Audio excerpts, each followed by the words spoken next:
Xorazm xalqi uchun oyoq kiyimlarda zo'r yangilikimiz bor. Nereal senalarda Xorazm bo'ylab xudo xolasa hechida topilmaydigan senalarga mana shu oyoq kiyimlarni sotishni boshladik. Sizlar bu korobkaning ustundagi 5-6 dona modellar qaramanglar. Bizlarda oyoq kiyimlarining 300 dan ko'p variantlari bor.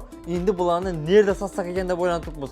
Xanqadami, Xivadami, Urganchdami, Dörtko'ldami? Kommentariyada yashagan rayonlarni yozib o'tinglar. Qaysi rayon ko'p komment yig'ilsa, xudo xolasa shu rayonda ochamiz.